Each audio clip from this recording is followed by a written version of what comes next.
ভিডিঅ'সমূহ চাই থকা প্ৰতিজন শ্ৰোতা দৰ্শকলৈ আন্তৰিক মৰম আৰু শ্ৰদ্ধা জ্ঞাপন কৰিছোঁ। আমাৰ সন্তানটিয়ে 6 বছৰ সম্পূৰ্ণ কৰিলে।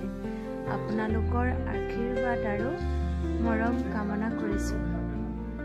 আইতাক আৰু ককাকৰ সৈতে আজি কেক কাটিছে। মনত যে কি ফূৰ্তি তাৰ। সৰু কালৰ স্মৃতিবোৰ ধৰি ৰাখোঁ বুলিয়ে ভিডিঅ'টো আপলোড কৰিলোঁ। সকলোলৈ বহুতো হিয়াভৰা মৰম। সকলোৰে দিনবোৰ সুন্দৰ হওক সেয়ে কামনা কৰিলোঁ।